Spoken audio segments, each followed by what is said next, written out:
안녕하세요. 만두행정실 만두입니다. 지난 시간에 이어 연말정산 서류 검토 작업에 대해 알아보겠습니다. 소득세 공제 신고서입니다. 지난 시간에 소득자 인적사항, 세대주 여부, 근무기간을 확인했고요.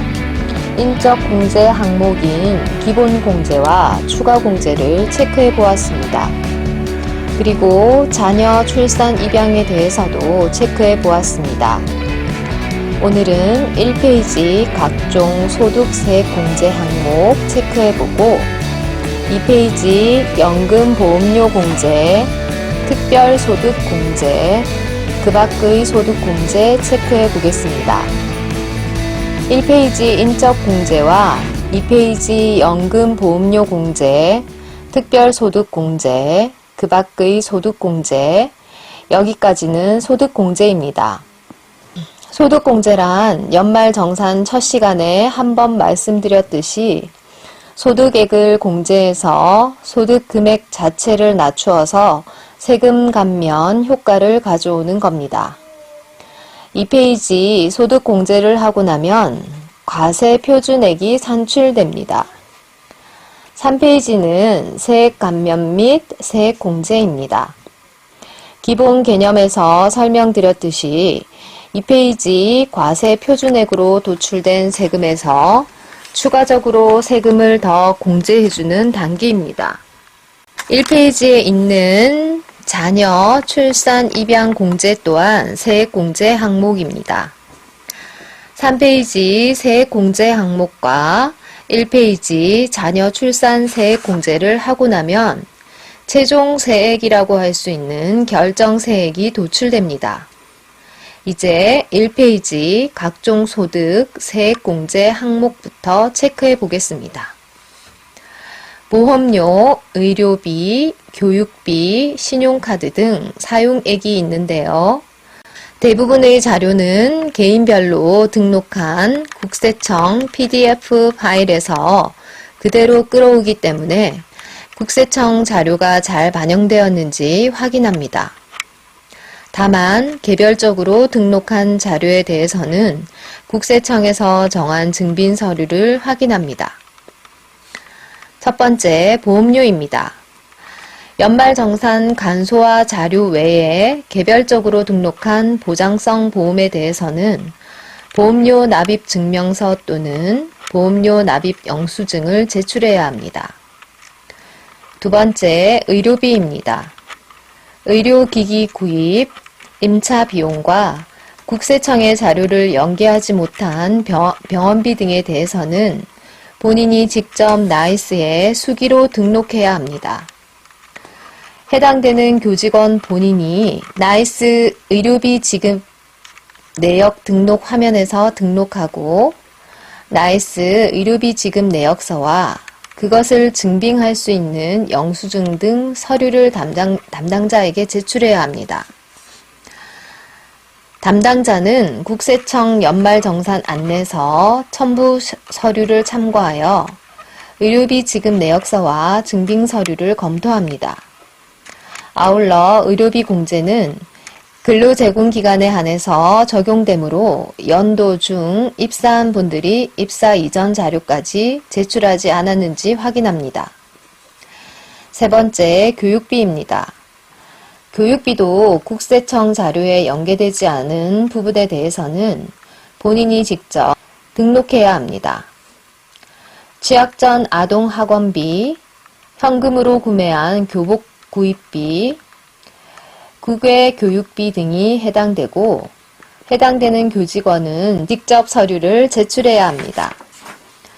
담당자는 국세청 연말정산 안내서 첨부 서류를 참고하여 교육비 증빙 서류를 검토합니다. 의료비 공제와 마찬가지로 근로제공기간에 한해서 적용되므로 연도 중 입사한 분들이 입사 이전 자료까지 제출하지 않았는지 확인합니다. 네 번째, 신용카드 등 사용액은 국세청 자료 그대로 반영되므로 국세청 자료가 잘 반영되었는지 확인하고 신용카드 사용 금액 역시 근로제공기간에 한해서 적용되므로 연도 중 입사한 분들이 입사 이전 자료까지 제출하지 않았는지 확인합니다. 이제 2페이지로 갑니다. 첫 번째, 연금보험료 공제. 연금보험료는 국세청 자료를 그대로 끌고 오기 때문에 국세청 자료가 잘 반영되었는지만 확인합니다. 두 번째, 특별소득공제. 보험료 역시 국세청 자료 연계되는 부분이고요. 국세청 자료가 잘 반영되었는지만 확인합니다. 세 번째, 주택자금 중 주택임차 차입금입니다. 주택임차 차입금이란 주택을 전세 또는 월세로 빌리기 위해 은행에서 받은 대출금을 말합니다. 해당되는 교직원은 주택자금 상환증명서와 주민등록등본을 제출하고 담당자는 서류를 확인합니다. 네 번째, 주택자금 장기주택저당 차입금입니다. 장기주택저당 차입금이란 쉽게 말해서 본인 소유의 주택을 담보로 해서 은행에서 돈을 빌린 것을 말합니다.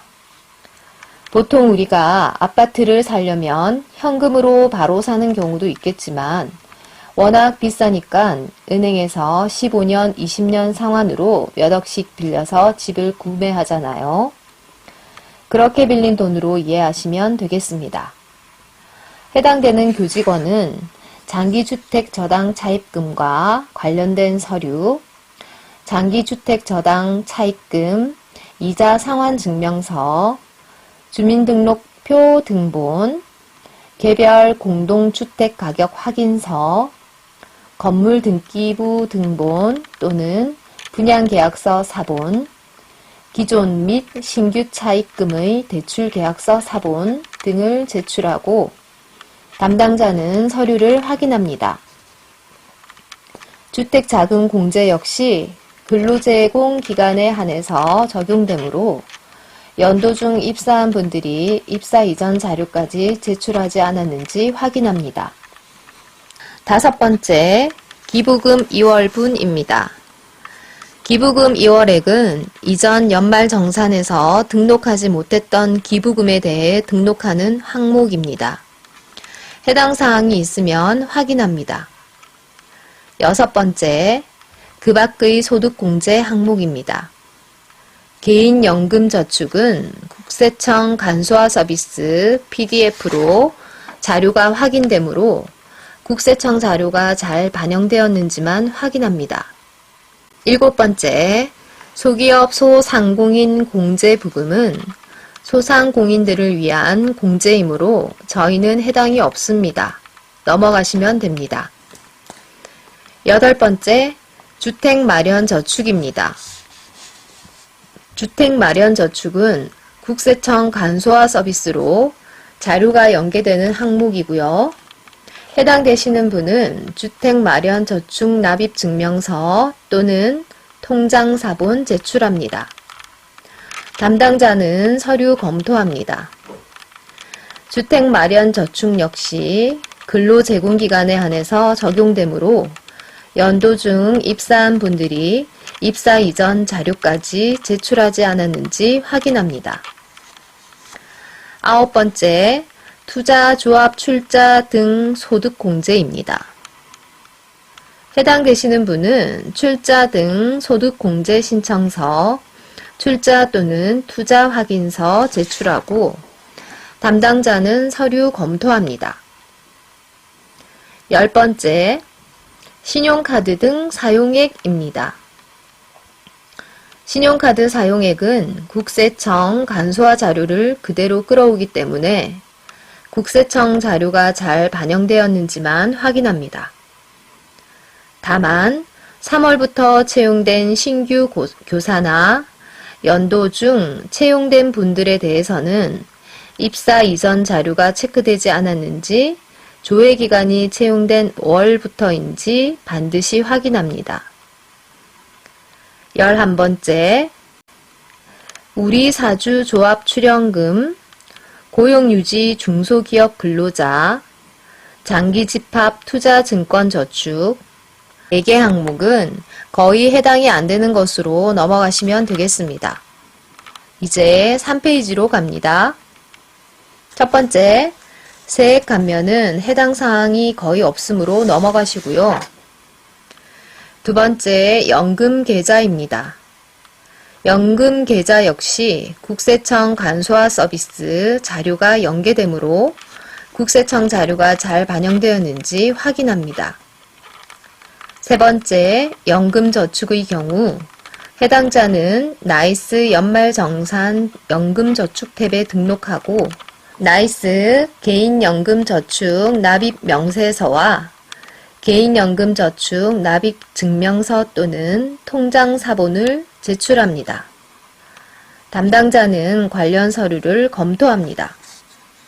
네 번째, 보험료, 의료비, 교육비에 대해서는 앞에서 이미 체크를 했고요. 패스합니다. 이제 거의 다 왔습니다.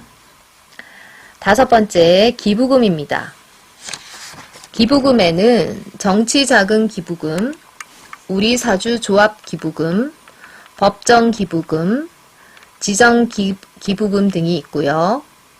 해당되는 분들은 나이스 연말정산 기부금 명세서 등록 탭에 등록하고 나이스 기부금 명세서 출력물과 증빙자료인 기부금 명세서나 기부금 영수증을 제출합니다. 또한 기부금이 공제로 인정되려면 종교단체가 주무관청에 등록되어 있어야 하므로 교회는 소속 증명서, 성당은 법인 설립 허가증, 절은 사찰 등록증을 제출해야 합니다.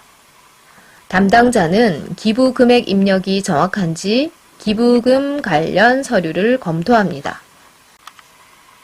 여섯 번째, 외국 납부 세액, 주택자금, 차입금, 이자 세액 공제는 거의 해당 없으니까 넘어가셔도 되고요.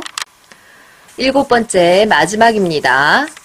월세액 세액 공제입니다. 월세에 해당되시는 분은 나이스 연말정산 월세 명세서 등록에서 등록을 하시고요.